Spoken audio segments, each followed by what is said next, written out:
안녕하세요. 반갑습니다. 지질학적 테크노 땅의 비트를 들어라 오픈 리서치 강연 프로그램에 와주신 여러분 반갑습니다. 저는 그 지질학적 테크노라는 작업을 기획한 안데스 작가라고 합니다.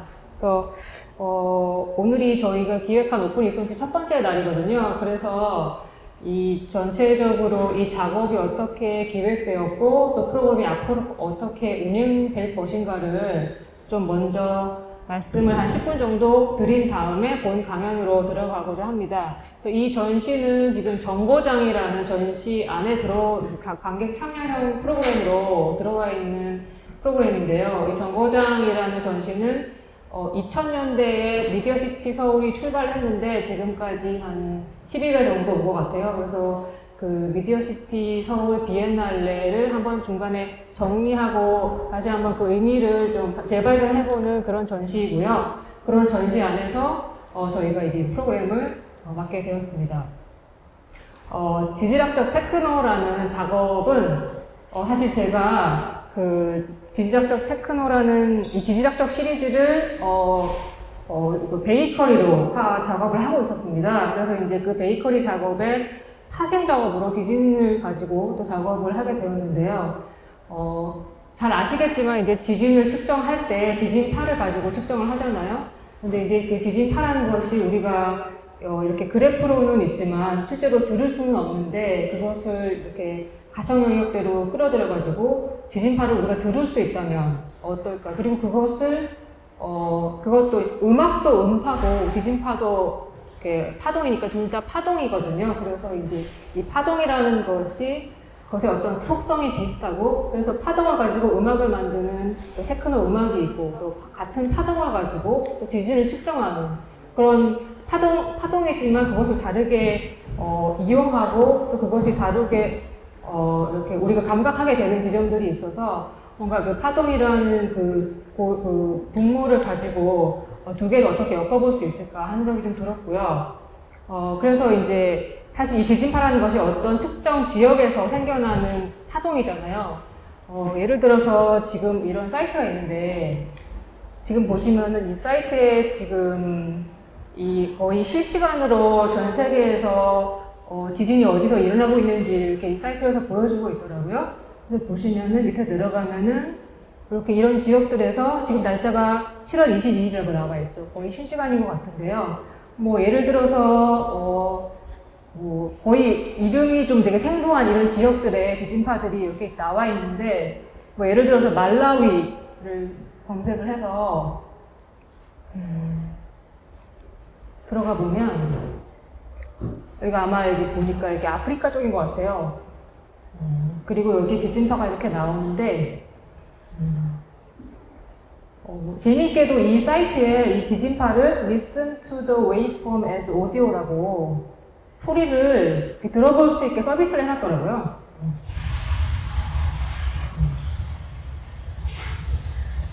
네, 실제로는 들리지 않는 소리일 텐데 이걸 이렇게 이 웨이브폼을 음악으로 오디오로 바꿔서 들을 수 있게 해놨고 그래서 제가 상상한 것들이 실제로 이렇게 웹사이트에서 이렇게 서비스가 되고 있는 점이 좀 신기하기도 했고요. 그래서 이제 우리가 이 말라위, 사실 말라위가 저도 어디 있는지 잘 모르는 곳인데 이렇게 우리가 가볼 수 없는지요. 또 혹시 뭐 말라위를 가보신 분이 계셨는지 모르겠는데 가볼 수 없거나 가보기 힘든 지역의 어떤 땅의 움직임을 우리가 지진파를 통해서 지진파를 음악으로 만들어서 그곳의 땅의 움직임을 우리가 음악으로 여행을 해볼 수 있지 않을까 그런 상상을 하게 됐습니다. 그래서 이름을 지질학적 테크노라고 지었고요. 저는 이제 시각예술가이기 때문에 음악을 제가 직접 만들 수는 없고 여기 이제 테크노 뮤지션이 와 계시는데 테크노 뮤지션과 협업을 해서 음악으로 만들어 보려고 합니다. 그 음악을 만드는 과정도 저희 이 프로그램에 이제 포함이 되어 있는데요. 제가 이 음악을 지금 만든 것이 아니고 전시 기간 동안에 오픈 리서치와 함께 음악을 만드는 협업 워크숍을 동시에 진행을 합니다. 그래서 2시부터 4시까지는 오픈 리서치 강의가 있고요. 4시부터 6시까지는 지진 연구원분들과 테크노 뮤지션 간의 어떤 협업 워크숍이 진행이 됩니다. 이 오픈 리서치라는 것이 그러면 뭔가 이것이 뭐 포럼도 아니고 이제 이름이 오픈 리서치라고 되어 있잖아요. 사실 이걸 그냥 지진파를 음악으로 만들면 되는데 사실 지진이라던가 테크노라던가 이것을 조금 더 근본적으로 탐구를 해보고 싶었어요. 그래서 이것이 파동으로 만나는 이것들을 조금 더 근본적으로 탐구하다 보면 이것의 의미를 제가 이렇게 처음에 아이디어만 떠올렸을 때보다 더 의미가 더 확장되고 또 새로운 의미를 발견할 수 있지 않을까? 그리고 그 리서치 과정에서 전문가들을 만나는 과정에서 보통 리서치는 되게 폐쇄적으로 하는 경우가 많은데 이 리서치를 오픈으로 해서 관객 여러분들과 함께 전문가에게 질문하고 그래서 저도 상상할 수 없었던 그런 의미들을 찾아볼 수 있는 시간을 마련하고 싶었습니다. 그래서 오늘 선생님께서 발표를 해주실 거지만 발표해 주시고 또 그 뒤에 저희가 질문 시간을 가질 건데요. 여러분들이 많은 질문을 해주시면 우리가 이 작업의 의미를 조금 더 확장해 나가고 또 새로운 의미를 발견할 수 있을 것 같습니다. 여러분의 많은 질문 해주시면 감사하겠습니다. 총 6회차로 이제 진행이 될 거고요. 1, 2강은 지진에 관한 것이고요. 3, 4강은 테크노에 관한 것인데 3강은 테크노 역사고 지금 여기 앞에 보시는 노란 책 있잖아요. Back to the House라는 책인데 이 책의 저자가 오셔서 테크노 역사 강의해 주실 건데요. 이 책에는 사실 시카고에서 하우스가 이제 만들어지고 또 디트로이트로 가고 영국에서 꽃을 피우는 그런 단계까지는 써져 있는데 우리나라에서 테크노가 어떻게 이제 흡수되는지 그 과정은 없어요. 그래서 그 과정까지 한번 강의에 녹여달라 말씀을 드렸고 그런 부분들을 우리가 한번 탐색해 보는 시간을 가질 수 있을 것 같고요. 4강에서는 이제 폴라 프런트라는 또 테크노 뮤지션 분께서 보통 이제 DJ 하실 때는 디제잉 셋으로 이렇게 음악을 클럽에서 치시는데 그분이 이제 라이브 셋을 여기 현장에 가져오셔서 관객분들도 함께 같이 음악을 만들어 볼 수 있는 시간을 가질 수 있을 것 같습니다. 5강에서는 이제 물리학자분이 오실 거예요. 그래서 이제 이 파동이라는 속성에 대해서 조금 더 깊이 탐구해 보는 시간. 우리가 이제 뭐 X선이랄지 뭐 와이파이랄지 뭐 이 빛도 다 이제 파동인데 파동이 우리 가까이에서 우리가 이용을 많이 하고 있지만 우주 전체까지 그리고 외시세계까지 이렇게 파동이 이렇게 다 연결이 되어 있는데 그런 우리 파동에 대해서 파동이 어떻게 움직이고 어떻게 연결되어 있는지 그래서 이 지진파와 음파의 연결성은 물리학자는 어떤 시선으로 바라보는지 그런 것도 좀 궁금하고요. 6강에서는 기계와 음악인데 3강에서 이제 테크노의 역사의 수준을 넘어서서 사실 이 테크노 음악이라는 것이 기계 음악이잖아요. 그러니까 이 기계 문명이 발달함에 따라서 음악은 어떤 영향을 받아서 변화해 왔는가 그런 지점들을 좀 탐색해 보고 싶었습니다. 그래서 기계 비평가분과 함께 그런 얘기를 저와 같이 좀 이렇게 질의응답식으로 그때는 하게 될 것 같습니다. 그래서 이 총 과정을 해서 마지막에 10월 1, 2일에 저희가 이제 6강에 걸친 이 렉처들을 한번 쭉 제가 정리를 하고요. 그리고 이 뮤지션 분들께서 만드신 음악을 그날 발표를 하게 될 것 같습니다. 그날 그렇게 피날레를 하는 발표를 하고 이 작업이 마무리가 될 것 같습니다. 그거는 또 따로 이제 신청을 웹사이트에서 받고 있으니까 저희가 강의도 다 순차적으로 신청을 받고 있거든요. 그래서 웹사이트를 좀 이렇게 방문해 주시면 저희가 중간중간 이렇게 강의하는 것도 유튜브로 다 기록을 해서 웹사이트에 올라가요. 그런 것들도 보실 수 있고 진행 과정을 웹사이트에서 간접적으로도 다 확인하실 수 있습니다. 네, 그러면 오늘 1강을 강의해 주실 박선중 선생님을 모셔보겠습니다. 네, 제가 연구라는 데 발을 들이고 한 10년 조금 지난 것 같은데 그동안 학술 발표는 많이 해봤어요. 근데 이렇게 대중분들 상대로 강연을 하는 건 처음인데 과학을 좋아하시는 분들도 아니면 조금 어려워하시던 분들도 다 즐겁게 들으실 수 있게 준비를 했으니까 재밌게 들어주시면 좋겠습니다. 오늘은 지구라는 것에 대해서 우리 다 같이 한번 다시 생각해보는 시간을 가질 거고요. 나아가서 지진이 왜 일어나는지 그것이 영향이 무엇인지 함께 과학적인 의견을 나눠보려고 합니다. 먼저 이제 조금 친근하게 다가가고 싶어서 영화의 한 장면을 가져와 봤습니다. 드웨인 존슨이 주연한 샌안드레아스라는 영화인데 보시면은 이제 미국 서부에 큰 단층이 있고 이게 가만히 있다가 단층이 어느 날 사고를 친 거죠. 그래서 땅이 아주 크게 쪼개졌어요. 이렇게 쪼개졌고 그리고 땅이 쪼개지니까 집안이 흔들리고 거기에 있는 LA 같은 이제 미국 서부의 큰 도시들이 난장판이 된 거죠. 그래서 집이 다 무너져서 이제 아래 보시면은 이제 드웨인 존슨 아저씨가 내 집 어디 갔는지 찾고 있죠. 그래서 뭐 여기서 이제 탈출하는 영화일 텐데, 그래서 이런 영화를 보면은 상당히 과장되어 있긴 하지만 우리 인간한테 있어서 지진이 어떠한 존재인지를 말해주고 있는 것 같아요. 그러니까 굉장히 파워풀하고 우리한테 항상 피해를 언제든지 입힐 수 있는 그런 무시무시한 현상이라는 것이죠. 근데 무서운 거 맞아요. 무서운 거 맞고 저도 너무 무서운데 가만히 살펴보면은 이 지진이 우리한테 주는 지구에 대한 재미있는 정보들이 있다는 겁니다. 그래서 그거에 대해서 한번 생각을 해보려고 합니다.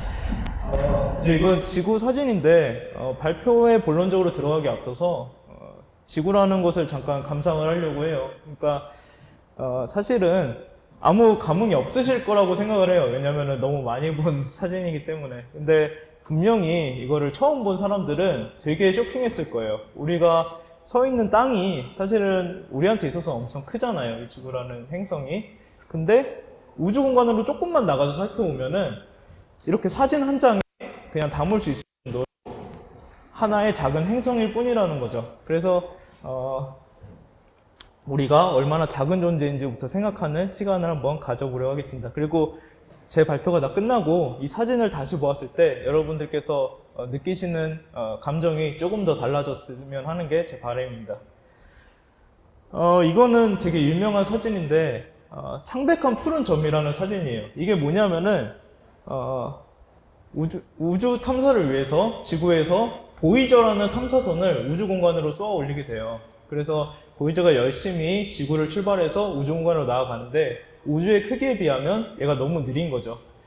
이게 언제 찍은 거냐면은 보이저가 출발해서 한 13년 정도 지났을 때 충분히 많이 온 것 같으니까 기념 사진을 한번 찍어보자. 이래서 찍은 사진이라고 합니다. 그래서 지구로부터 멀어졌으니까 지구를 되돌아보고 사진을 찰칵 찍은 거예요. 근데 보시면 알겠지만 우주 공간에서 보니까 지구라는 우리의 행성이 그냥 하나의 파란 점으로밖에 안 보인다는 것이죠. 그러니까 이 넓은 우주에서 지구는 너무 작다는 거예요. 근데 그렇다고 해서 이 보이저가 정말 멀리 가서 이걸 찍은 거냐 하면은 그것도 아니라는 겁니다. 왜냐하면은 당시에 보이저라는 탐사선은 태양계를 막 벗어나지도 못했거든요. 그러니까 태양계 입장에서만 봐도 지구는 너무 작은 존재라는 것입니다. 그럼 이게 최초의 지구 사진이에요? 그것은 아닙니다. 이전에 더 가까웠을 때 많이 찍었죠. 예. 근데 가장 유명한 사진 중에 하나예요. 예. 그러면 태양계는 뭐 얼마나 크느냐 하면은 태양계도 사실 점일 뿐이라는 거예요. 지금 보시는 거는 우리 은하의 모습인데 은하라는 게 뭐냐면은 태양과 같은 별들이 모여서 이루어진 어떤 집단을 말하는 건데 이 별들의 집단에서 보니까 태양계는 여기 있는 하나의 점으로 나타난다고 해요. 그러니까 태양계조차 너무너무 작다. 근데 그럼 은하는 또 크느냐 하면은 그것도 아니라는 거예요. 이건 무슨 사진이냐면은 허블 망원경이 찍은 건데 허블 망원경이 우주를 찍어보니까 우주 공간에 우리 시야에 보이는 것만 해도 은하가 이렇게 많다는 거예요. 그러니까 은하는 조금 큰 건 줄 알았는데 은하조차 우주에 비하면 너무 작다. 우리는 이 넓은 우주에 먼지 위에서 살고 있다는 것입니다. 그러면 이렇게 넓은 우주가 어떻게 생성이 됐고 우리 태양계는 어떻게 생성이 되는지 한번 살펴볼게요. 지금 이 그림이 뭐냐면은 우주의 타임라인이에요. 처음에는 아무것도 없었을 거예요. 이 세상에.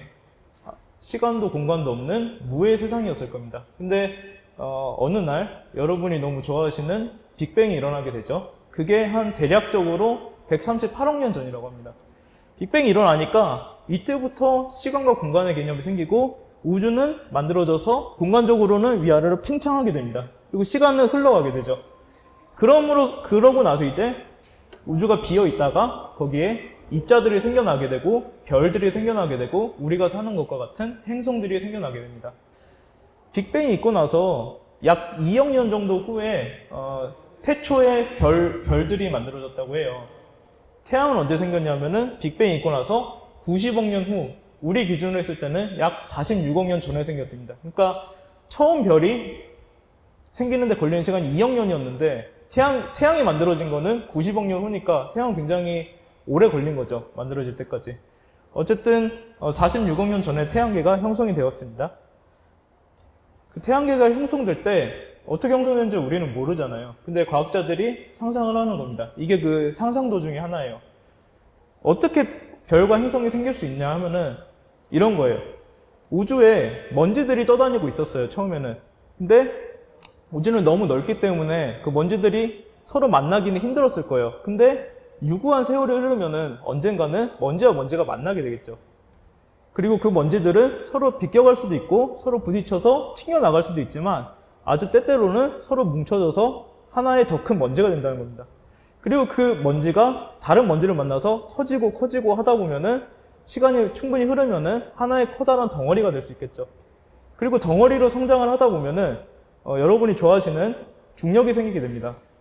지구가 우리를 끌어당기는 것과 같이 충분히 성장한 덩어리는 다른 작은 먼지들을 끌어들일 수 있어요. 그러니까 결과적으로는 성장하면 성장할수록 더 좋은 성장 조건이 생겨난다는 것이죠. 그래서 그러한 과정을 반복하다 보면은 이와 같이 커다란 덩어리를 중심에 두고 먼지들이 몰려와서 이 덩어리를 중심으로 회전하는 이런 원반과 같은 운동을 하게 됩니다. 그래서 이것을 일종의 디스크라고 생각을 하고요. 디스크 모양으로 먼지들이 돌고 있는 게 초기 태양계의 형성 모습입니다. 근데 이 디스크가 그냥 돌기만 하느냐? 그건 아니라는 겁니다. 왜냐하면은 디스크 안에서 어떠한 입자들은 빠르게 돌고 싶어하고 어떠한 입자들은 천천히 돌고 싶어 할 거예요. 그럼 필연적으로 무엇이 생기느냐? 마찬가지로 입자 간에 충돌이 생기게 됩니다. 그러면 그 입자들도 서로 뭉치거나 혹은 합쳐질 수 있겠죠. 그렇기 때문에 보시는 것 같이 처음에는 먼지들이 돌고 있다가 시간이 지남에 따라서 점점 덩어리로 성장을 하게 되고 종국에는 하나의 가장 큰 거대한 덩어리를 중심에 두고 충분히 성장한 소수의 덩어리들이 그것을 중심으로 공전을 하는 요런 형태가 완성이 되게 됩니다. 그래서 우리는 이 커다란 중심의 덩어리를 지금은 태양이라고 부르고 있고 이것을 중심으로 도는 다른 덩어리들을 행성이라고 부르고 있는 것이죠. 그 행성 중에 하나가 우리가 살고 있는 지구가 되겠습니다. 지구가 처음 생겼을 때의 모습을 우리는 이렇게 생각을 하고 있습니다.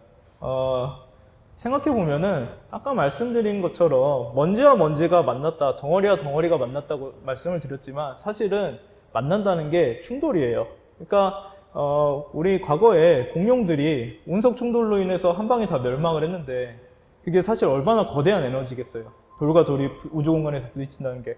그 에너지 때문에 지구는 점점 달구어지게 됩니다. 그러니까 형성과 더불어서 필연적으로 달구어질 수밖에 없다는 거죠. 그리고 또 하나의 중요한 영향이 지구 내에 방사성 동위 원소인데 지금도 지구 내에 방사성 동위 원소가 많아요. 근데 아시는 것과 같이 방사성 동위 원소는 스스로 에너지를 내뿜으면서 붕괴를 하게 되거든요. 수명이 있는 거예요. 근데 지금은 애들이 많이 죽어 있지만 이때는 정말 팔팔할 애들이었단 말이죠. 그러니까 엄청나게 많은 방사성 에너지를 내뿜었을 겁니다. 그래서 운석 충돌 그리고 방사성 에너지로 인해서 지구는 엄청나게 뜨거웠어요. 그래서 지금 우리가 발을 딛고 살 수 있는 땅이 있지만 이때는 그런 게 없었습니다. 완전히 다 녹아있는 마그마 같은 형태였어요. 그래서 이것을 과학자들이 마그마 오션이다, 마그마 바다다 이런 표현을 쓰면서 부르고 있습니다. 근데 시간이 지남에 따라서 필연적으로 열 에너지는 우주 공간으로 방출이 되게 되겠죠. 그리고 방사성 에너지도 점점 수명이 있으니까 수명이 다하게 될 것입니다. 마지막으로 운석 충돌도 계속 줄어들게 돼요. 왜냐하면은 다른 행성들이 생기면서 태양계가 깨끗하게 정리가 되거든요. 그래서 열을 만들어낼 수 있는 요소들이 하나씩 줄어들게 되고 지구는 식게 돼서 마그마는 식어서 이와 같은 돌이 만들어지고 암석권이 만들어지고 그리고 마그마에서 올라온 증기들은 대기를 형성하고 그리고 온도가 식으니까 그 대기 중 일부는 응결돼서 물이 돼서 떨어져서 바다를 형성하고 그래서 땅과 바다, 대기로 이루어진 지구와 같은 지구가 점차적으로 모습을 갖춰 나가게 됩니다. 근데 지구가 식으면서 어떤 일이 지구 내부에서 발생했느냐를 한번 생각해 봐야 될 것 같아요. 이게 굉장히 재밌는데 처음에 지구가 생길 때를 생각해 볼게요. 먼지가 합쳐서 생겼다고 말씀을 드렸는데 그냥 먼지와 먼지가 합쳐진 거기 때문에 지구 내부에 어떤 구성 요소가 차이를 보일 수가 없습니다. 그냥 먼지 덩어리일 뿐이죠. 근데 마그마 오션이 되면서 지구가 한번 다 녹아버렸단 말이에요. 그러면 녹아버렸단 말은 흐를 수가 있게 된다는 것이죠. 흐를 수가 있게 된다는 말은 무엇이냐면은 마치 물하고 기름을 섞어두면은 자연스럽게 기름이 위로 떠오르고 물이 아래로 가라앉는 것처럼 각기 다른 물질이 가진 밀도 차이에 의해서 가벼운 물질은 떠오르고 무거운 물질은 가라앉는다는 것입니다. 그래서 자연스럽게 지구는 층 구조를 형성을 하게 됩니다. 그래서 무거운 물질이 가라앉고 가벼운 물질이 떠올라서 현재는 지구 내부가 층층이 나눠져 있는 모습을 갖고 있어요. 그것을 조금 더 자세히 살펴본 것이 여러분이 아마도 잘 아실 것 같은 이런 모습입니다. 지금 지구 내부를 크게 4가지 층으로 저희는 가장 간단하게는 분류를 하고 있어요. 설명을 드리면은 가장 표층, 우리가 땅을 딛고 있던가 아니면 바다 바로 밑에 있는 땅을 이루는 층, 그것을 지각이라고 합니다. 지각은 구성 성분에 따라서 크게 2가지 형태로 나눠지는데 우리가 살고 있는 대륙을 이루는 게 대륙지각입니다. 대륙지각은 상대적으로 하얀색 돌, 화강암으로 이루어져 있고 두께가 두꺼워요. 30에서 50km 두께를 이루고 있습니다. 반면에 해양지각은 바다 밑에 있는 돌을 말하는데 얘네는 상대적으로 까만 돌, 현무암질 암석으로 이루어져 있습니다. 그리고 얘네는 두께가 상대적으로 얇아요. 한 10km 정도 되는데 생각해보면은 두께가 얇다는 거는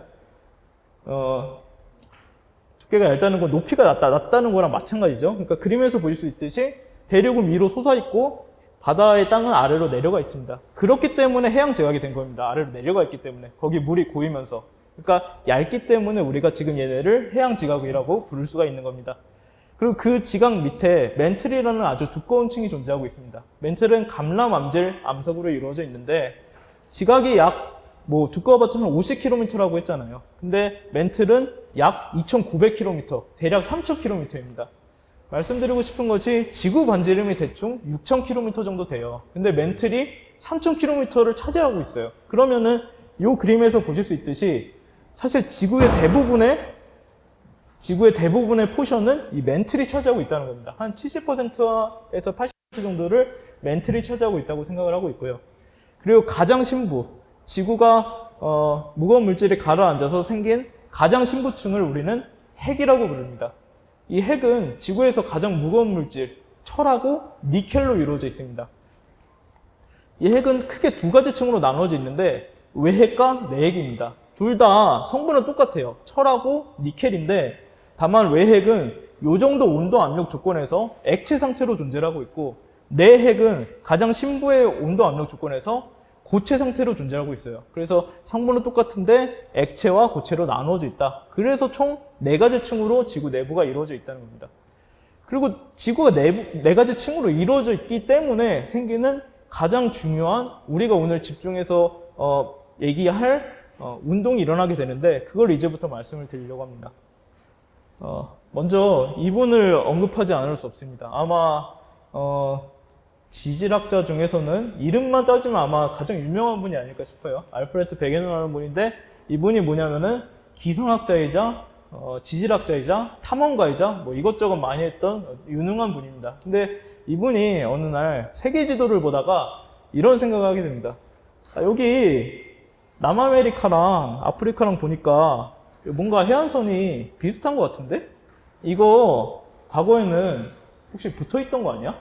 이런 생각이 사실 지금 생각해도 굉장히 어떻게 보면 엽기적인 생각인데 그냥 발상을 한 거예요. 그리고 이 발상을 토대로 진지하게 과학적 이론으로 발전시켜 나가게 됩니다. 사실 과거에는 이렇게 아프리카랑 남아메리카가 모종의 이유로 붙어 있다가 어떤 이유로 떨어져 나간 거 아니야? 그래서 이 해안선이 딱 맞는 거 아닐까? 이런 얘기를 하게 되고 여기서 그치지 않아요. 더 나아갑니다. 요즘 말로 하면은 뇌절이라고 하는데 지금 있는 이 대륙들이 짜맞춰 퍼즐 맞추기를 해보니까 사실은 하나의 대륙 같이 보인다는 것이죠. 해안선을 맞추다 보니까. 그리고 실제로 맞춰보니까 어느 정도 맞는 것 같아 보여요. 그냥 겉보기로는. 근데 겉보기에서 끝나지 않는다는 것이 중요합니다. 보니까 서로 다른 대륙에서 예를 들어서 이런 파충류나 식물의 화석이 있는데 공간적으로 연속된 것처럼 나타나요. 그러니까 만약에 대륙이 지금처럼 완전히 나누어져 있었다면은 영원히 서로 다른 대륙에서 똑같은 종의 생물이 나타날 수가 없죠. 왜냐하면 서로 다른 환경에서 다른 진화 과정을 밟을 것이기 때문에. 근데 화석이 연속성이 나타난다는 거예요. 그러면은 뭔지 모르겠지만 이 대륙이 붙어 있었을 수도 있지 않을까? 이 정도 생각은 할 수 있는 근거가 된다는 거죠. 그래서 사람들이 조금씩 진지하게 생각을 하기 시작을 해요.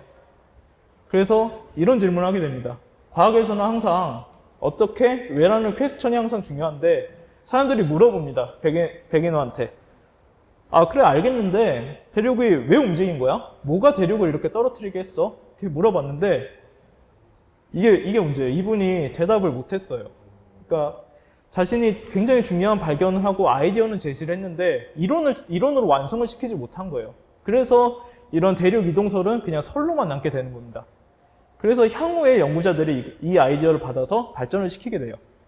대양적 확장이라는 이론인데 저 대칭성을 설명하기 위한 거의 유일한 방법이에요. 땅이 처음에는 이 라인을 기준으로 마그마가 올라와서 형성이 됩니다. 그리고 어떤 모종의 이유로 땅이 벌어지는 거예요. 벌어지면 그 틈으로 마그마가 다시 또 올라올 수 있죠. 그리고 다시 마그마가 굳어서 땅을 이룹니다. 다시 벌어지고 마그마가 다시 올라와서 땅을 이루게 됩니다. 이런 식으로 땅이 벌어지면서 그 중간에 마그마가 올라와서 굳어지는 모델을 생각을 한다면은 자연스럽게 양쪽이 동일한 시기에 형성된 게 대칭적으로 나타날 수가 있게 된다는 것이죠. 그렇기 때문에 우리는 말도 안 되는 고지자기의 분포를 이해할 수가 있게 되는 겁니다. 그리고 이 모델이 말하는 것은 뭐냐면은 마그마가 계속 올라와서 땅이 계속 만들어지고 있다는 거예요. 땅이 벌어지면서. 그럼 이거를 받아들이게 된다면은 백인호가 주장했던 대륙 이동을 자연스럽게 이해할 수가 있어요. 예를 들어서 여기 대서양에서 땅이 벌어지고 있다고 생각을 하면은 얘가 벌어지면서 바다는 넓어지는 거죠. 바다가 넓어진다는 의미는 대륙과 대륙이 서로 멀어진다는 겁니다. 대륙과 대륙이 멀어진다고 말씀을 드렸는데 백인호가 아까 처음에 발견했던 곳이 어디였죠? 남아메리카랑 아프리카였어요. 여기 해안선이 맞는 거 아니야? 라는 생각에서 출발했는데 실제로 여기 땅이 벌어지고 있다는 것을 사람들이 알게 됩니다. 백인호가 옳았다라는 것을 알게 되는 거죠. 근데 이제 와서 인정해봤자 소용없죠. 이미 돌아가셨는데. 그래서 이런 대양적 확장 이론을 기반으로 해서 땅이 만들어지는 이론을 발전시켜서 우리는 지질학에 있어서 아마도 가장 중요한 이론 중에 하나인 판구조론을 완성시키게 됩니다.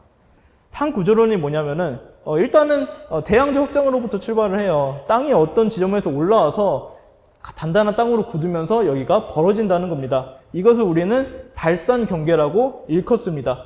근데 생각해 보시면은 땅이 올라와서 굳으면서 땅이 만들어진다는 거는 어딘가에서는 땅이 없어진다는 것을 의미하는 거랑 똑같아요. 왜냐하면은 지구라는 거는 반지름이 정해져 있잖아요. 그러니까 표면적 자체는 정해져 있는 거죠. 근데 표면적이 결정되어 있는 상태에서 새로운 땅이 만들어지려면은 어딘가는 죽어야죠. 그래서 뭘 생각하냐면은 어느 곳에서는 하나의 땅이 다른 땅 밑으로 들어가서 죽고 있구나. 죽는다는 거는 다시 밑에서 올라온 애들이 다시 지하 심부로 환원이 되고 있구나 라는 것을 알게 됩니다. 그래서 어딘가에서는 마그마가 올라와서 땅이 만들어지고 어딘가에서는 땅이 다시 들어가서 지하로 환원되는 이런 모델을 판구조 운동이라고 합니다. 백인호는 답을 못했지만 이제 이런 모델을 생각하면은 이게 왜 일어나는지는 직관적으로 이해할 수 있어요. 왜냐하면은 지구 내부가 뜨겁다는 것을 우리는 알고 있기 때문이죠. 지구 내부가 뜨거우니까 지금 비유적으로 비이커를 가열하는 모델을 생각을 한 건데 비이커를 가열하게 되면은 가운데가 뜨거우니까 거기서 뜨거워진 물들이 올라올 거예요. 왜냐하면은 뜨거워진다는 거는 밀도가 낮아진다는 것이고 가벼워진다는 의미이기 때문이죠. 그리고 가장자리에서는 대기가 차가우니까 식으면서 무거워진 물들이 다시 떨어질 거예요. 그래서 이렇게 물들이 순환하는 것을 우리는 대류 현상이라고 하죠. 그 대류 현상이 땅 밑에서도 똑같이 벌어지고 있다는 겁니다. 지구 내부가 너무 뜨거우니까 이 멘틀 물질이 열을 받아서 가열돼서 팽창하면서 위로 올라오는 거죠. 그리고 위로 올라와서 여기서는 땅을 만들고 벌어진 땅과 함께 서서히 식어가면서 다시 무거워져서 떨어지는 거예요. 그래서 지구 심부가 전체적으로 순환하는 이런 모델이 판구조 운동의 원리가 되겠습니다. 그러면은 이제 원리를 대충 아니까 조건도 생각해 볼게요. 이런 운동이 만들어지려면은 어떤 조건이 충족돼야 되는지. 먼저 하나는 제가 말씀드렸듯이 운동을 일으키는 가장 근본적 원인은 열이에요. 지하에 열이 있어야 됩니다. 지하에 열이 없으면 우리의 행성은 그냥 죽어갈 거예요. 첫 번째는 열이고, 두 번째는 너무 높지 않은 열이에요. 그러니까 아까 보여드렸던 것처럼 지구는 원래 뜨거웠어요. 근데 그때 판구조 운동이 있었을까요? 마그마 오션이었어요. 그러니까 마그마 오션이 될 만큼 뜨거우면 또 안 돼요. 그러니까 적당한 온도가 있어야 된다는 것이죠. 마지막으로 지구에서 있는 가장 중요한 물질 중 하나인 물의 역할이 있습니다. 지금 보시면은 땅이 땅 밑으로 파고 들어가는 모델이거든요. 말을 쉽게 해서 그렇지 땅이 땅 밑으로 파고 들어가는 게 쉬울까요? 엄청난 에너지와 힘이 필요할 거예요. 근데 그 어려운 일을 도와주는 게 누구냐 하면은 물이라는 거예요. 왜냐하면 물이 화학적으로 그 암석을 부드럽게 하는 역할을 하거든요. 그래서 상대적으로 부드럽게 해서 상대적으로 쉬운 환경을 제공하는 게 물의 역할입니다. 그래서 너무 높지도 낮지도 않은 온도 그리고 물의 존재, 이것들이 지구의 판구조 운동을 가능하게 한다는 것입니다. 그렇게 복잡한 조건이 필요하기 때문에 판구조 운동은 아무 데서나 일어나지 않아요. 태양계에서 지구랑 비슷한 친구라고 불릴 수 있는 행성들은 조금 있어요. 그러니까 금성이나 달이나 화성 같은 것들이 있는데, 얘네는 지구랑 어느 정도 비슷한 크기를 가지면서 또 암석으로 이루어진 애들이에요. 근데 얘네 판구조 운동 하느냐 하면은 안 한다는 거예요. 적어도 우리가 알기로는 태양계 내에서는 적어도 오직 지구에서만 판구조 운동이 일어나고 있습니다. 네. 그래서 지구의 판구조인데 현재 우리가 이해하는 모델은 이렇습니다. 몇 가지 중요한 점만 살펴보면은 아까 말씀드린 것처럼 태평양 중심이랑 대서양 중심에서는 판이 새롭게 형성되면서 동서방향으로 쪼개져 나가고 있어요. 저거는 발산형 경계, 돌이 만들어지는 곳입니다. 반대로 태평양 가장자리에서는 태평양 중심에서 새롭게 태어난 돌들이 서쪽으로 이동해서 이 서쪽에 있는 대륙판들 밑으로 침강하고 있습니다. 그러니까 여기서는 판들이 부딪히는 곳이고 여기서는 판들이 벌어지는 곳이에요. 그러니까 쉽게 이해하시면은 무엇이냐? 바다의 중심에서는 판이 벌어지고 있고 바다와 대륙이 만나는 곳에서는 땅이 사라지고 있다고 생각을 하시면 되겠습니다. 그래서 이런 급격한 운동을 인해서 판구조 운동이 지구에 많은 영향을 미치게 됩니다. 그러니까 이런 질문을 하실 수가 있어요. 아까 제가 이렇게 말씀을 드렸죠. 판구조 운동이 지리학적으로 가장 중요한 발견 중에 하나라고. 근데 이게 왜 중요해? 라고 질문을 하실 수 있습니다. 왜 중요하냐면은 판구조 운동이 있을 때랑 없을 때를 한번 비교 체험을 해볼게요. 만약에 판구조 운동이 없다면은 판구조 운동이 있으면은 이렇게 물질이 전체적으로 순환을 할 수가 있는데 판구조 운동이 없으면은 이 표층에 있는 딱딱한 돌들이 아래로 침강할 일이 없죠. 그러면은 만약에 열에 의해서 대류 현상이 발생하더라도 아래에 있는 애들은 그냥 아래에서만 도는 거예요. 그러면 무슨 문제가 있느냐? 물질이 순환하지 못합니다. 뭐냐면은 지금과 같은 경우에는 돌도 열심히 순환을 하지만 우리 대기 중에 있는 물질이라든가 아니면은 뭐 하다못해 물고기가 똥눈 것들, 그것들이 다 다시 지구 심부로 순환이 되고 있거든요. 근데 이러한 모델에서는 그런 것을 기대할 수 없죠. 그리고 더 중요한 거는 열의 순환이에요. 지금 이 모델에서는 지구 심부의 열이 표층으로 직접적으로 올라오고 있는데 여기서는 열이 표층으로 올라오질 못합니다. 그러니까 그냥 굳어있는 돌덩어리가 지구를 감싸고 있기 때문에 마치 지구의 이불을 덮어놓은 것처럼 열이 빠져나가지 못한다는 거예요. 그래서 판구조 운동이 있음으로써 열과 에너지 순환이 굉장히 활발하게 일어나고 있고 지구는 빠르게 식어가고 있다는 겁니다. 그리고 정말 가장 중요한 거, 오늘의 주제 중에 하나인 지진에 대한 건데 돌덩어리들이 움직이면서 돌덩어리들이 쪼개지고 부딪히면서 그 사이에서 엄청난 힘이 생성이 된다는 거예요. 그래서 그거에 대해서 좀 더 자세히 말씀을 드리고자 합니다. 판과 판이 만나서 부딪히면서 서로 밀어내는 힘을 갖게 돼요. 그러면은 요와 같이 땅을 양쪽으로 짓누른다고 생각을 해볼게요. 여러분들이 나무 젓가락을 잡고 거기다 힘을 주고 있다고 한번 생각을 해보겠습니다. 처음에는 괜찮을 거예요. 어느 정도 힘은. 얘가 견뎌낼 겁니다. 근데 시간이 지남에 따라서 힘을 계속 주게 되면은 점점 구부러지면서 부들부들부들 할 거예요. 그러다가 정말 어느 임계점을 넘어버리면은 얘가 못 버티고 못하겠다 그러고 뚝 부러지겠죠. 땅도 마찬가지입니다. 못 버티고 쪼개져 버려요, 그냥. 그러면서 급격하게 쌓였던 에너지가 방출이 되게 되는데 그걸 우리는 지진이라고 부릅니다. 그리고 이때 방출되는 에너지가 파동의 형태로 전파가 되는데 이것이 바로 지진파예요. 그리고 그 지진파가 우리가 사는 땅으로 전이가 돼서 우리가 느낄 수도 있고 때때로는 우리한테 피해를 야기하는 이런 현상을 일으킨다는 것입니다. 그래서 힘이 있고 그러면 지진이 생겨요. 그럼 지진은 어디에서 활발하게 일어날지를 자연스럽게 이해할 수가 있죠, 이제. 지진을 일으키는 근원은 힘이기 때문에 힘이 많은 곳에서 지진이 많이 발생합니다. 이 힘이 많은 곳은 어디일까요? 아마도 직관적으로 생각했을 때 판과 판이 충돌하는 곳일 거예요.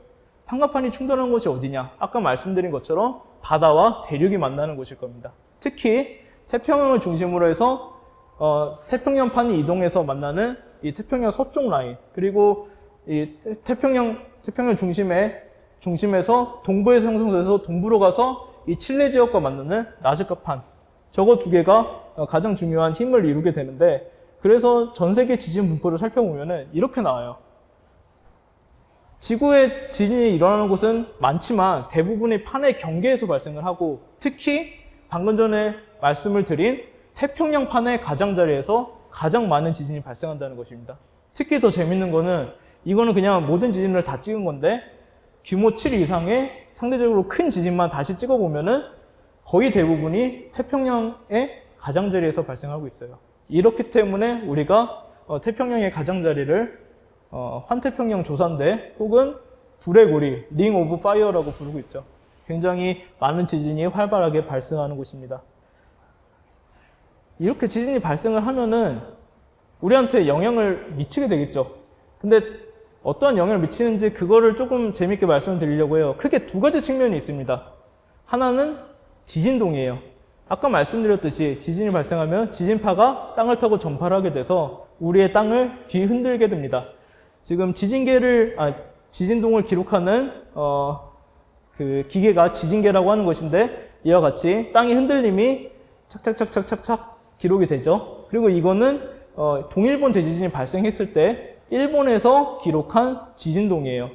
지진동의 크기를 지금 여기 대충 써놨는데 약 6메타파 제곱세크였다고 해요. 6메타파 제곱세크가 얼마나 되는 크기냐? 여러분이 좋아하시는 중력 가속도가 10메타파 제곱세크 정도입니다. 그러니까 6메타파 제곱세크 정도라는 것은 뭐 중력만큼은 아니지만 거의 그에 상응하는 수준의 엄청난 힘이 땅에 가해진 거예요. 그러니까 땅이 가만히 있다가 갑자기 떨어지는 수준의 힘을 받은 거예요. 그러니까 엄청나게 흔들리게 되겠죠. 엄청나게 흔들리게 되니까 그걸로 인해서 그 위에 있는 우리가 세워놓은 건물이나 아니면은 뭐 교량이나 그럼 어떻게 되겠습니까? 다 부서지는 거죠. 예. 지진학자들은 지진을 그래도 계속해서 잘 이해하려고 노력을 해요. 그래서 그걸 기반으로 뭘 알게 되냐면은 지진이 어디에서 발생할 수 있고 어디에서 몇 %의 확률로 규모 몇 전대 지진이 발생할 수 있는가, 이것을 정량적으로 계산을 하게 됩니다. 그래서 만들어지는 것이 바로 이거와 같은 지진 위험 지도예요. 여기서 보시면은 빨간색으로 갈수록 이 지역은 지진의 위험성이 큽니다. 하얀색으로 갈수록 이 지역은 상대적으로 지진의 위험성이 낮은 편이고 안전합니다. 이것을 나타내주고 있는 지도인데, 아까 보여드린 것과 같이 태평양을 중심으로 해서 지진이 많이 발생하기 때문에 태평양 동부의 미국 대륙의 서부나 아니면은 태평양 서부의 일본과 같은 지역은 지진의 위험성이 항상 큰 겁니다. 그래서 이런 정보를 주면은 정부나 아니면은 혹은 민간에서 지진에 대한 위험성을 기반으로 해서 그거에 상응하는 대응책을 마련할 수가 있겠죠. 그래서 이런 노력을 하고 있다는 것을 보여드리고 싶었습니다. 그리고 세계의 지진은 알겠는데 우리의 지진이 어떤지를 마지막으로 한번 보겠습니다. 먼저 한반도의 환경을 살펴볼게요. 한반도는 어떤 환경이냐면은 말씀드린 것처럼 태평양의 서부에서 태평양판이 일본 밑으로 침강을 하고 있습니다. 그리고 이 판과 판 사이의 충돌로 인해서 여기서는 엄청난 에너지가 발생을 하고 있어요. 그래서 그것들로 인해서 지진이 발생하는데, 바로 그렇기 때문에 일본의 지진이 너무 많은 겁니다. 일본은 판의 경계에 그냥 위치를 하기 때문에 여기는 억울하겠지만 지진이 많을 수밖에 없습니다. 반면에 우리나라는 판의 경계로부터 대략 한 1000에서 1500km 정도 서쪽으로 떨어져 있어요. 그만큼 떨어져 있기 때문에 응력 전달이 그래도 많이 감소를 해서 지진이 일본만큼은 많이 나지 않는 이런 지역입니다. 근데 그렇다고 해서 지진이 그렇게까지 안 나느냐 하면은 그것도 아니라는 거예요. 정말 지진이 안 나느냐 하면은 그건 아니에요. 이게 지금 뭐냐면은 한반도에서 발생한 지난 40년간 발생한 지진의 분포를 나타낸 겁니다. 물론 지진의 규모는 크지 않아요. 그러니까 우리를 완전히 죽일 수 있거나 그 정도 지진은 40년간은 발생하지 않았습니다. 다만 지진은 작은 지진을 할지라도 항상 꾸준히 발생하고 있다는 것을 우리 지진학자들은 알고 있습니다. 오른쪽 그림은 무엇이냐 하면은 시간에 따라서 발생한 지진들의 누적 빈도를 찍은 거예요. 그러니까 지진이 매년 발생하고 있기 때문에 지금까지 발생한 지진의 수를 카운트를 하다 보면은 매년 카운트가 올라가게 되겠죠. 다시 말해서 지진이 항상 발생하고 있다는 것을 보여주고 있는 그림이라고 하겠습니다. 그래서 사람들이 지진이 난다는 걸 알겠는데 얼마나 큰 지진이나 이런 거를 토의를 하게 돼요. 지금 이거는 2011년 이전에 약 30년 동안 발생한 한반도의 주요 지진 분포입니다. 보시면은 한반도는 말씀드렸던 것과 같이 분명히 지진이 나고 있고 때때로는 규모 4점대, 규모 5점대 초반의 지진이 발생했던 것까지는 우리가 알고 있었습니다. 근데 그게 다였어요. 문제는 뭐냐면은 규모 5점대 초반? 5.0? 이 정도 나는 건 알겠는데 이거 위험한 거 맞아? 이거 우리한테 진짜 진심으로 대비해야 되는 거 맞아? 이런 논쟁이 있었던 것이죠. 그래서 일부 사람들은 한반도는 지진의 안전지대가 아닐까? 이런 주장을 하게 됩니다. 이게 옳은 주장인지는 뒤에 가서 다시 한번 생각해 보도록 하겠습니다. 그런 것을 바탕으로 해서 지진학자들은 과거 지진을 정밀 분석하게 됩니다. 이게 박성준이라는 사람이 했다는데 누군지 잘 모르겠습니다. 수도권 주위에서 발생한 지진들을 모아놓은 건데 해보니까 규모 5점대, 규모 6점대에 이르는 지진들이 발생했다는 것을 알 수가 있었어요. 그러니까 지금은 전혀 발생하지 않는 너무나 큰 지진들이 서울 주변에서조차 발생했다는 것을 기록에 남아있다는 겁니다. 그리고 수도권에서 그치지 않고 한반도 전역에 대해서 이런 분석을 해보면은 굉장히 많고 큰 지진들이 한반도 전역에 걸쳐서 발생했다는 것을 알게 됩니다. 그리고 최근 들어서 한반도 지진이 변하고 있어요. 과거랑 달리. 동일본 대지진의 영향 때문에 그렇다고 우리는 생각을 하고 있는데 동일본 대지진에 대해서 마지막으로 말씀드리고자 해요. 동일본 대지진이 발생했을 때 여기서 땅이 쪼개지면서 동일본 대지진이 발생했는데 그때 한반도에 무슨 일이 발생했는지 큰 지진이 발생하는 그런 현상에 대해서 한 번만 다시 이해를 해볼게요. 판이 다른 판 밑으로 섭입해서 들어가는 현상입니다. 근데 돌이 돌 밑으로 섭입해서 들어간다는 게 말이 쉽지 엄청나게 힘든 과정일 거예요. 굉장히 뻑뻑할 겁니다. 그냥 도토리 묵에 젓가락 꼽는 것과 같이 부드럽게 들어가지 않을 거예요. 그래서 뭐가 문제냐면은 이 돌이 이 밑으로 들어가면서 얘를 마치 말려 들어가게 돼요. 이 위에 있는 판이. 이 판의 섭입과 함께 꽉 잡혀서 같이 말려 들어가게 됩니다. 근데 계속 말릴 수 있을까요? 그럴 수는 없죠. 말려 들어가다가 이제 더 이상 못 버티겠어 하면서 탱 튕기게 되는 거예요. 위에 있는 판이. 그러면서 탱 튕김과 함께 아래에 있는 판은 갑자기 쑥 들어가는 힘을 받겠죠. 그러면서 발생하는 것이 바로 이렇게 대지진이라고 하는 것입니다. 다시 말하자면은 대지진이 발생하면은 위에 있는 판이 튕겨나가는 힘을 받아요. 튕겨나가는 힘을 받으면은 여기 있는 사람들은 마치 우리가 가만히 있다가 저쪽 방향으로 끌려간 것처럼 느낀다는 것입니다. 그래서 이 그림이 그것을 측정을 한 것인데 GPS 자료로 동일본 지진이 발생했을 때 측정된 변위를 나타내주고 있는 그림이에요. 화살표가 길수록 많이 끌려갔다는 의미입니다. 보시는 것과 같이 일본 전역에 있어서 끌려가는 힘을 모두가 너무 강하게 느낄 수가 있었어요. 그리고 당연히 지진과 가까운 곳은 많이 끌려가는 힘을 강하게 받았고 지진과 멀리 떨어져 있을수록 조금 끌려가는 힘을 받게 되었습니다. 실제로 변화가 나타나요. 여러 가지 측면에서. 첫 번째 측면은 작은 지진들이 더 많이 발생하고 있어요. 지금 이 그림은 아까도 보여드렸던 그림인데 지진의 시간이 지남에 따라서 지금까지 발생한 지진의 총 개수를 카운트를 해 나가는 겁니다. 그거를 이해하고 보신다면은 이 기울기는 매년 발생하는 지진의 발생 빈도를 의미한다는 것을 아실 수가 있어요. 근데 이 기울기를 살펴보면은 처음에는 기울기가 일정했어요. 일정하다가 동일본 대지진의 발생과 더불어서 기울기가 급격하게 올라가게 됩니다. 쉽게 말해서 지진이 더 많이 발생한다는 것이죠. 이 그림에서 보면 조금 더 명확한데 시간이 지남에 따라서 매년 발생하는 지진을 카운트를 한 거예요. 동일본 대지진 발생 전에는 평균적으로 약 매년 20개 정도의 지진이 발생을 했습니다. 근데 동일본 대지진이 발생한 직후부터는 매년 30개 정도의 지진이 발생을 하고 있어요. 그래서 지진이 과거보다 많이 나고 있다는 것을 알 수가 있습니다. 그리고 두 번째로 안 나던 지진들이 나고 있어요. 안 나던 지진들이라는 것은 무엇이냐? 바로 이 지진군, 얼스퀘이크 수험이라고 하는 것인데, 이 얼스퀘이크 수험이 뭐냐면은 아주 좁은 지역에서 아주 짧은 시간에 폭발적으로 지진이 발생하는 현상을 말합니다.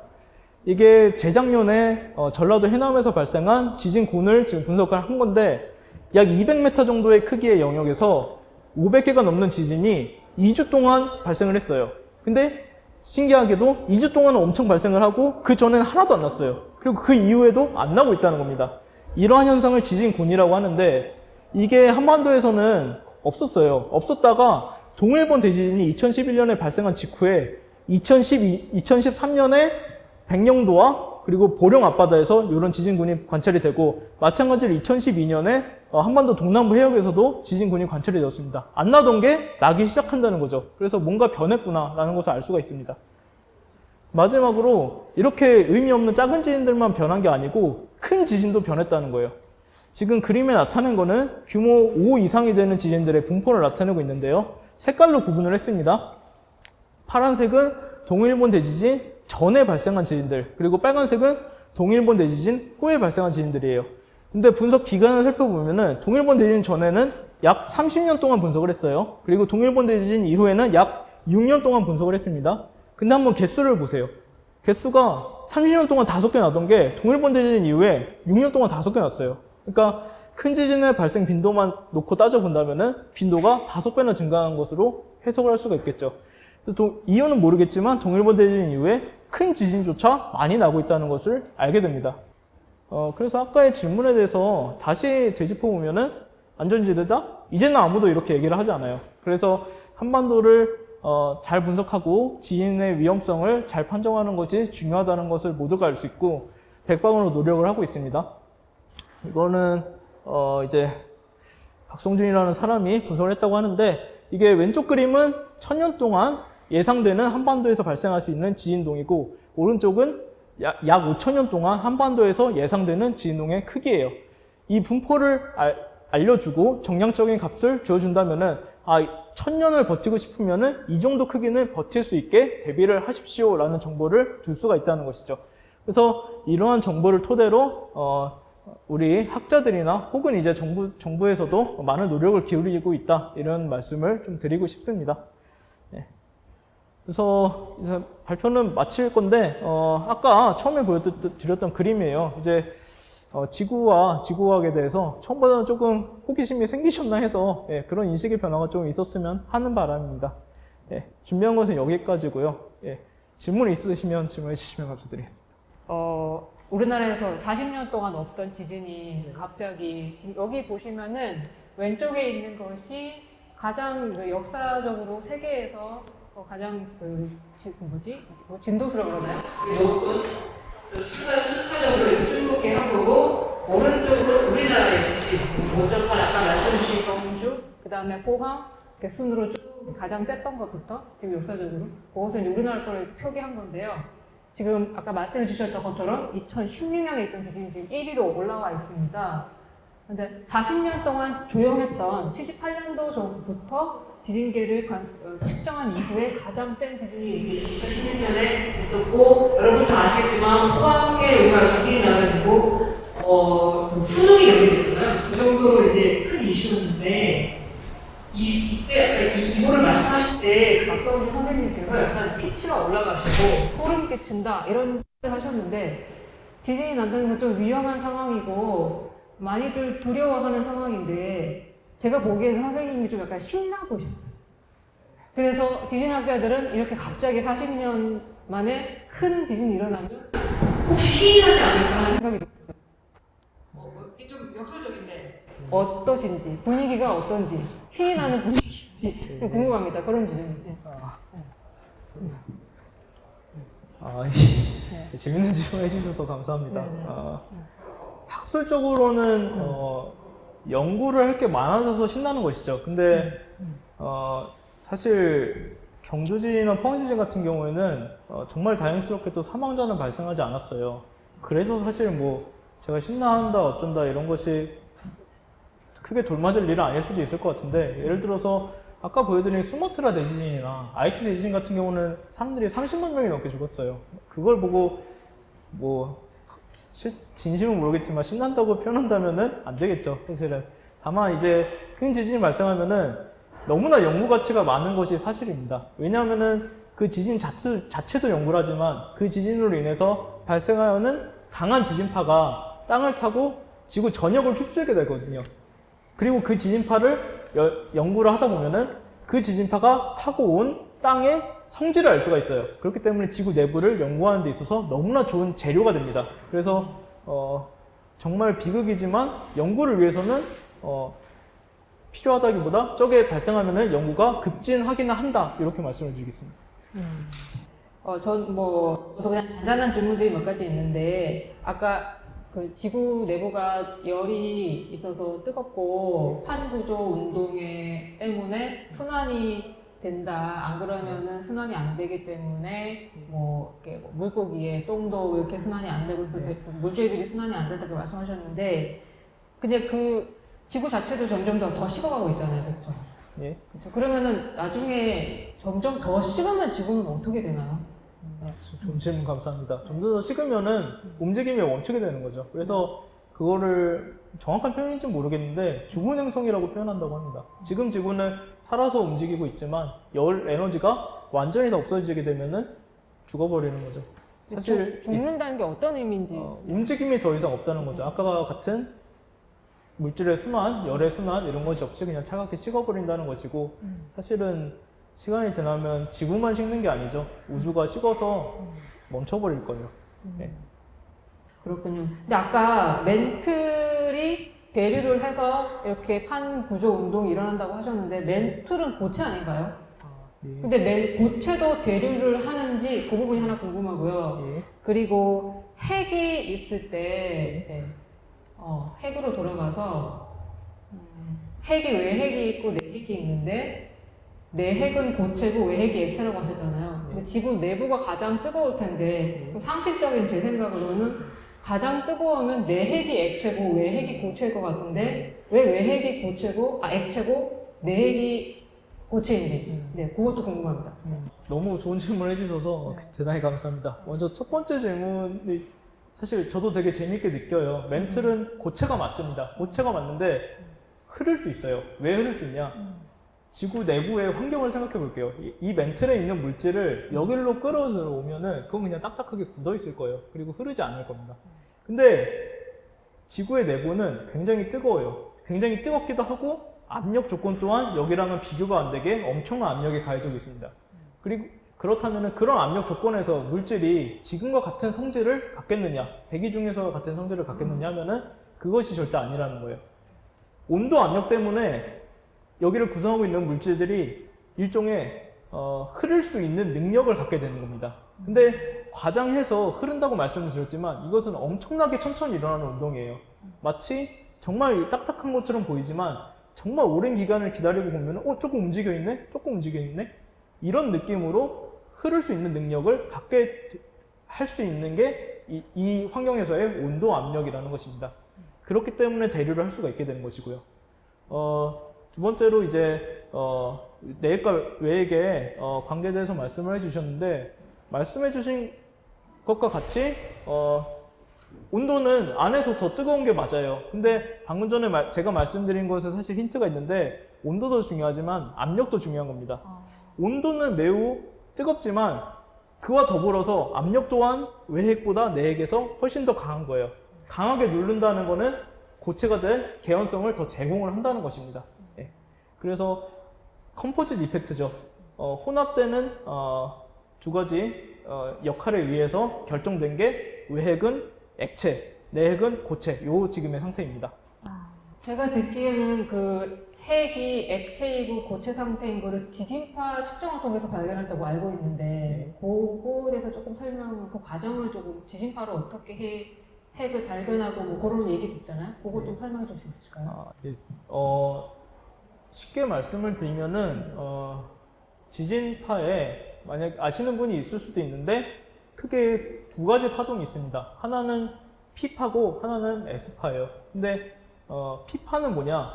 쉽게 설명하면은 누르는 힘으로 움직이는 애예요. 그래서 이렇게 누르면서 진행을 하게 되고 반면에 S파는 휘는 애예요. 휘는 애, 흔드는 애. 마치 줄을 이렇게 흔들면은 그 파동이 전이가 되듯이. 그래서 어떤 현상이 생겨나냐면은 P파는 고차 액체를 둘 다 통과할 수 있게 됩니다. 왜냐하면은 물도 누를 수가 있고 고체도 누를 수가 있기 때문이죠. 근데 S파는 고체는 통과할 수 있어요. 고체는 휠 수 있으니까. 근데 액체가 휠 수가 있을까요?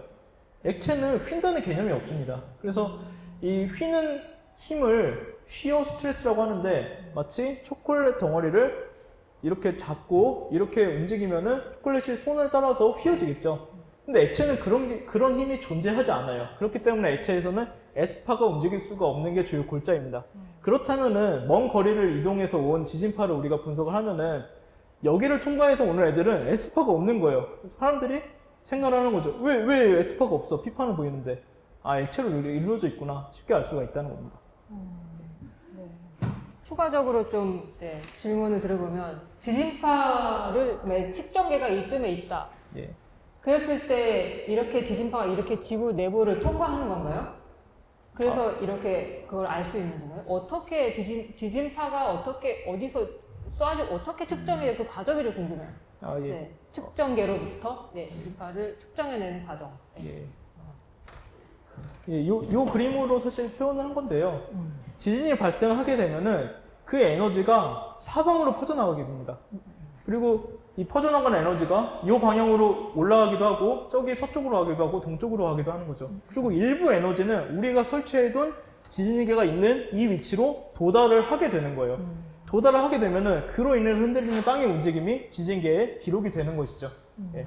지금은 하나의 지진계만 표시를 했지만 만약에 여기에 우리가 지진계를 설치했다면은 여기서 저거와 같은 움직임이 관찰이 됐을 겁니다. 그런 식으로 지진학자들은 지진을 관측하고 있습니다. 네.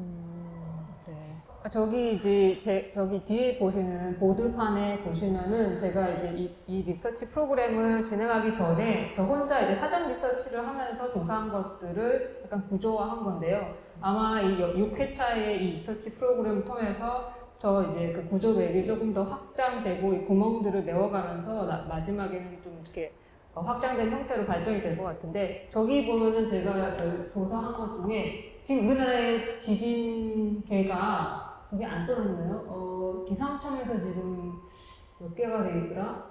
282개소 그리고 지진자원연구원의 61개소의 지금 그 지진계가 우리나라 곳곳에 이렇게 있는데 이게 282개소나 이게 있어야 되는 이유, 그리고 저 개수가 합당한지 아니면 모자란 건지, 이런 것도 좀 궁금합니다.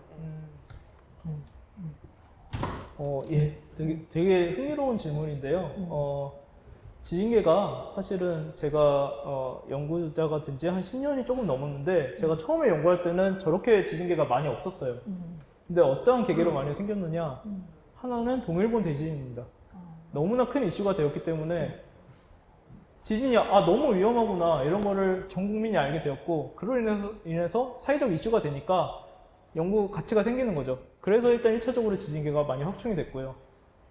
두 번째는 이제 아까 여러 번 강조드렸지만 경주지진이랑 포항지진인데 한반도에서 큰 지진이 나니까 이슈가 더 확장이 되게 되죠. 그래서 그 이후로 또 폭발적으로 지진계가 확충이 되게 됩니다. 그래서 최종적으로는 지금 300여 개가 있는데 저야 뭐 학자로서 많으면 많을수록 좋죠. 근데 어느 정도로 사실 지진계를 설치한다는 것은 지진을 대비한다는 의미랑 마찬가지일 텐데 어느 정도로 대비를 해야 되느냐 이것에 정답은 없을 겁니다. 사회적 합의에 따라서 잘 결정했다고 봅니다. 경주 지진하고 포항 지진에 관해서 조금 더 질문을 드려보면 제가 듣기로는 아까 이제 동일본 대지진 이후에 이제 2016년, 2017년 1년 사이에 큰 지진이 일어났다. 그 영향으로 그렇게 말씀하셨는데 포항 지진 같은 경우에 그 원인을 살펴보니까 뭐 지력발전소, 지열발전소 때문이다. 그런 말도 있던데 그게 이제 어떤 게 맞는 말인지 좀 궁금하거든요. 네.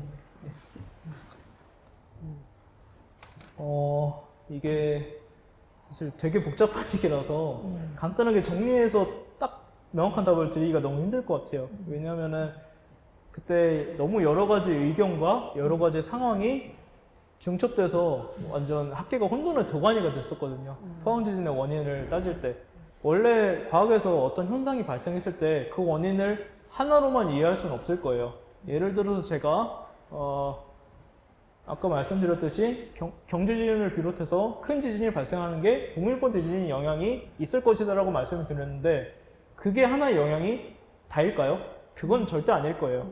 여러 가지 영향이 합쳐졌을 거예요. 일단은 가장 필요한 게 우리 한반도에 충분히 많은 힘이 이미 쌓인 상태일 거라는 거예요. 예, 그런 조건이 없었다면 동일본 대지진이 났더라도 큰 지진이 발생할 수 없었을 겁니다. 마찬가지로 포항 지진도 그 원인을 하나로만 규명하기 아마 힘들 거예요. 근데 안타깝게도 최소한 제가 아는 바로는 여러 가지 요소들이 있을 텐데 이 요소의 영향은 몇 %고 저 요소의 영향은 몇 %고 하는 정량적인 판단이 이루어지지 못했습니다. 그렇기 때문에 말씀드리기 힘들다고 한 것이고 지열발전소는 어떤 영향을 주냐면은 물을 땅에 주입을 하게 돼요. 물을 땅에 강하게 주입을 하게 되면은 그 물을 주입함으로 인해서 응력이 당연히 발생하게 되거든요. 그래서 그 발생하는 응력이 지진의 발생을 촉진한 것이 아닐까 이런 설을 제기를 한 겁니다. 뭐 가능할 수도 있고 허무맹랑한 얘기일 수도 있죠. 근데 확실한 거는 그 이유 하나만은 아닐 거라는 거예요. 예. 그래서 엄청난 논쟁이 있었던 겁니다. 예. 그 어떻게 됐어요 지금은? 결론은 났나요? 지금은 제가 이해하는 바로는 어느 정도 학자들 사이에서 의논을 교환하면서 합의를 본 것이 제가 말씀드린 것처럼 여러 가지 영향이 합쳐져서 그런 것 같다는 게 아마도 지금의 주류 의견인 것 같습니다. 마지막으로 제가 개인적으로 저기 쓰여 있는 지진 중에서 2021년 작년에 서귀포 4.9 있잖아요. 저 때 제가 서귀포에 제주도에 있었거든요. 그래가지고 서귀포에 있었고 제주시에 있었는데 갑자기 경고 문자가 왔어요. 지금 제주도에 지진이 그때 4.5가 아니고 5.0인가 일어났다고 하면서 나중에 수정이 됐는데 그러면서 뭐 대피를 하라는 등 그런 지진을 버스를 기다리면서 버스 정류장에서 동시에 이 사람들이 다 동시에 막 울리고 그래서 이걸 막 봤는데 주변은 너무 평온하고 아무 일 일어나지 않은데 그것만 막 울리는 거예요. 그래서 사람들이 뭐 대피할 생각도 안 하고 그냥 뭐 우리나라에서 처음 경험해보는 지진 경고였거든 저한테. 그래서 이것이 이렇게 어떻게 해야 될지 되게 모르겠고 저도 그리고 5.0이라는 것이 어떤 의미인지도 모르겠고 근데 이것을 이렇게 경고를 이렇게 문자까지 쏴주는 거는 어떤 위험도 이상이니까 주는 것 같거든요. 그런 프로세스들이 그러니까 개인인 저한테까지 오는 그런 경고 등이 오는 그런 과정이 있을 것 같아요. 어떤 것까지는 그냥 무시하고 그리고 어떤 건 하고 그리고 어떤 절차를 거쳐서 경고를 하게 되는지 그리고 경고를 받았을 때는 어떻게 해야 되는지 그런 거 조금 알려주실 수 있을까요? 예, 좋은 질문 주셔서 감사합니다. 지금 말씀해주신 시스템이 한국에서 지금 아마 꽤 긴 시간 준비한 조기경보 시스템이에요. 지진 조기경보 시스템. 뭐냐면은 아까 말씀해주신 대로 한반도에는 지진망이 설치가 되어 있습니다. 그러면은 만약에 지진이 제주도에서 발생을 한다면은 제주도에 있는 지진계에는 그게 빨리 기록이 되겠죠. 지진이 가까우니까. 그리고 서울에는 한참 뒤에 기록이 될 겁니다. 그래서 그런 원리를 바탕으로 해서 지진계를 완전히 촘촘하게 깔아두면은 지진이 발생하자마자 알 수가 있다는 것이죠. 그래서 최소한 그 지역은 피하지 못하겠지만 지진이 발생하자마자 경보 문자를 전국에 뿌리면은 최소한 다른 지역의 사람들은 이것을 대비할 시간을 벌 수 있다. 이게 조기경보 시스템의 일종의 의의거든요. 예. 그래서 제주도도 마찬가지였다고 생각합니다. 지금 제주시였다고 말씀을 해주셨는데 제주시 외에도 서귀포 지진이 발생한 지역에서 더 가까운 지진계들이 있어요. 그래서 아마 그 지진계에서 그 지진동을 먼저 탐지를 해서 지진 발생했습니다. 피하세요. 이렇게 경보를 해 주었을 겁니다. 예. 근데 그런 시스템이 자동으로 이루어지게 기상청에서 시스템을 구축을 해놨는데 처음에는 조그만 지진도 다 이제 보고를 했어요. 만약에 5점대는 뭐 경보를 하는데 이견의 여지가 없겠지만 2점대 지진, 1점대 지진 이런 것도 다 경보를 때려버렸거든요. 그러니까 2점대 지진은 사실 우리한테 엄청난 큰 피해를 줄 수는 없는 건데 그것까지 다 하다 보니까 자고 있는데 막 경보 울리고 딴 거 하고 해야 되는데 경보 울리고 하다 보니까 또 그거에 따른 불만도 또 있었겠죠. 그래서 아마 그거를 조정한 걸로 제가 알고 있습니다. 예. 그래서 지금은 아마 어느 정도인지 확실하게 모르겠는데 확실한 거는 사회적 합의를 통해서 조정해 나가는 단계에 있다는 겁니다. 예. 그래서 지진을 그래서 마지막으로 질문 주신 거는 그것을 받았을 때 어떻게 대비해야 되는지를 말씀해 주셨는데 사실 이거는 저도 지진을 연구한 학자지만 정확한 대비법은 몰라요. 왜냐하면 저도 그것을 정확하게 교육받은 적이 없기 때문이죠. 다만 제가 아는 거는 가장 간단한 거는 위에서 떨어지는 거를 피할 수 있어야 됩니다. 예를 들어서 초등학교에서 가르치는 거는 지진이 발생하면은 책상 밑으로 숨어라 이런 것도 가르치거든요. 이게 아마 민간에서 할 수 있는 아마 기초적인 대비 방법일 것 같고 더 중요한 거는 정부 시스템에서 하는 거죠. 정부 시스템이나 민간 시스템. 그러니까 예를 들어서 철도가 멈춘다던가 교통을 통제한다던가 이런 게 아마 더 중요한 걸로 저는 이해를 하고 있습니다. 예. 감사합니다. 혹시 또 뭐 다른 질문 있으신가요? 네. 네, 강연 잘 들었습니다. 저는 그 워크숍 탐하는 사람으로서 어쨌든 전체적이고 이게 지진과 어떻게 보면 사운드, 소리와의 합점을 찾는 그런 워크숍을 하는데 그래서 이제 아까 작가님 보여주셨던 그 사이트에서 어떤 그 소리들 있잖아요. 네. 그래서 그 어쨌든 소리에서는 그 헤르츠로 따지잖아요. 초당 몇 번 진동하는지. 예. 그래서 같은 주파수 같은 경우에는 20Hz부터 2만 Hz까지 인간이 들을 수 있는 건데 예. 지진도 그러면은 어떤 뭐 지진계에 따라서 진폭이 계속해서 변화할 텐데 예. 그게 뭐 헤르츠로 측정이 되는 건지 아니면 어떤 이유에서 왜 인간이 들을 수 없는 건지 이게 앰플리튜드 진폭의 크기에 따라서 그런 게 변하는 걸 수도 있으니까 그런 부분이 제일 궁금합니다. 네.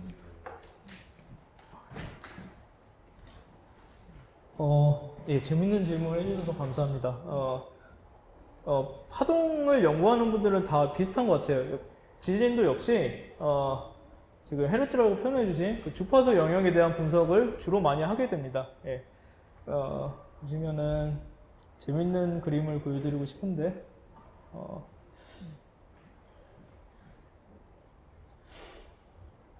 이 그림이 확대되어 있었다면 좋았을 텐데, 뭐냐면은 지진 역시 여러 가지 주파수 성분을 갖고 있어요.